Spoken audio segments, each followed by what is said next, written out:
This toxic relationship was filled with anger, jealousy, and shocking words. But what it led to, no one expected. I guessed it all, didn't I? You're just here and dragged me along to buy gas because you don't want to be with me in Florida. Like that morning in Florida, you baited me with that cunt on the phone to say out loud that you don't want to be there. And when we left so abruptly, it's exactly what I said, that as soon as we got home, you'd leave.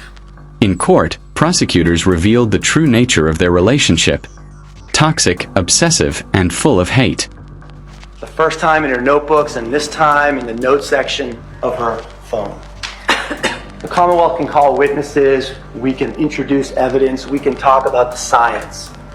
But nobody can give you a better picture, nothing can give you a better picture of the nature of the toxic and dysfunctional relationship that existed between Judy Church and Leroy Fowler than the own words that come out of the pen of Judy Church. She's the one that describes that relationship using those vile words, which I've used during the course of this trial because they're important. In a courtroom, we don't pretend that words don't mean what they mean. We don't say the C word. We use the words that people actually say. In the defense, they won't say it because they know how vile it is. They know how angry it makes Miss Church look. They know how much she had to have hated Barbara Randall to use that word over and over and over again. She used it with her friends. She used it with Leroy. She used it with the police. And then, prosecutors revealed something shocking. She bought him she bought him 2 motorcycles. She bought him a second one because she saw Barbara Randall riding on the first one that she had purchased. That's how much she hated Barbara Randall.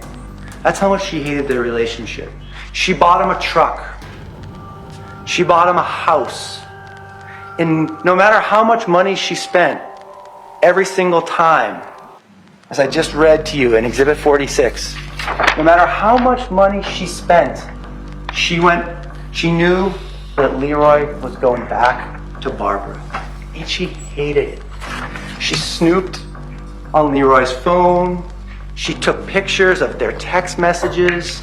When the text messages were happy, when Barbara and Leroy were having a good time, it must have been awful for her. When they were fighting and breaking up, it must have made her happy, right?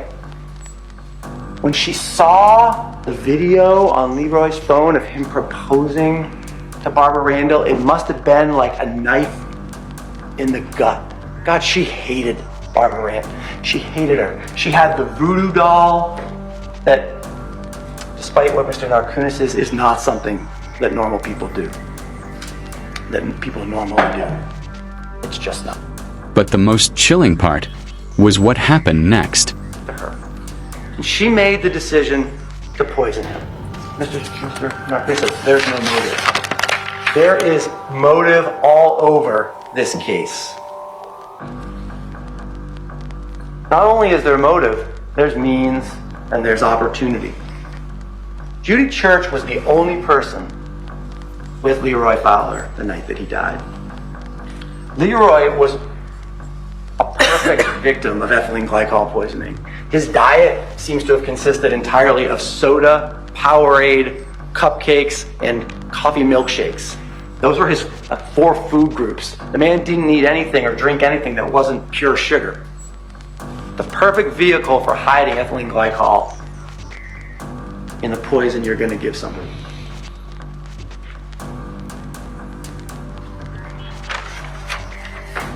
Now, if Judy and Leroy's toxic and dysfunctional relationship provided the motive, that night is the means and the opportunity. What I'm talking about is the 911 call. What does Judy say in the 911 call? Yes, 108 Central Ave, we need an ambulance. Hear what's going on there? I don't know. My boyfriend must have ingested something. My boyfriend must have ingested something. How did she know that he had ingested something? People only use the word ingest when they're talking about poison. No one says, I just ingested some water, or I just ingested my morning cup of coffee. You ingest poison. And Judy used that word because, not because she was admitting that she committed the crime, but because that's what was on her mind. She knew full well that he had ingested something. Now the EMTs show up and they don't know that he's ingested something. The first thing that they say to each other is, oh, maybe it's neurological, right? They take him to Anna Jakes. Anna Jakes doesn't know that he ingested something right away. They're still working. They're trying to figure out what happened to him. Doctors, nurses, nurse practitioners, they don't say, oh yeah, he must have ingested something. No, Judy Church says he must have ingested something, knowing full well that that's actually what happened. They are the best possible evidence of murder in the first degree with extreme atrocity and cruelty. Usually you have to rely on a medical examiner or a doctor or a witness to say, oh, the victim was suffering.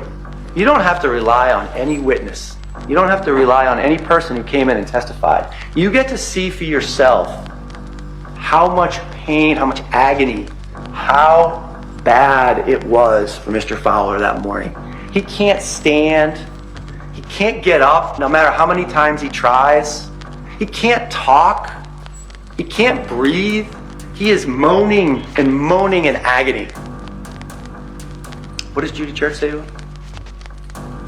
Are you having fun?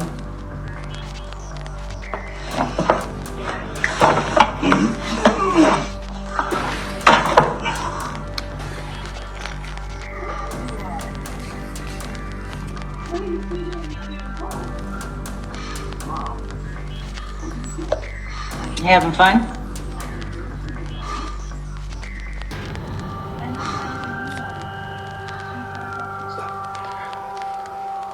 If the person that someone loves is on the floor, unable to stand, Instead of helping him, she was recording.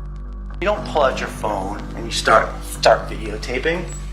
You call 911 for any of those things. You can't stand, you call 911. They can't talk, you call 911. They can't breathe, you call 911. Their stomach is like that, you call 911. He's got all of these things. And for a half an hour, she sits on that bed and she videotapes and she tells the police she gave him a pillow, she gave him a blanket. It's not on the floor, nothing. The only thing that's on the floor is the dog bed.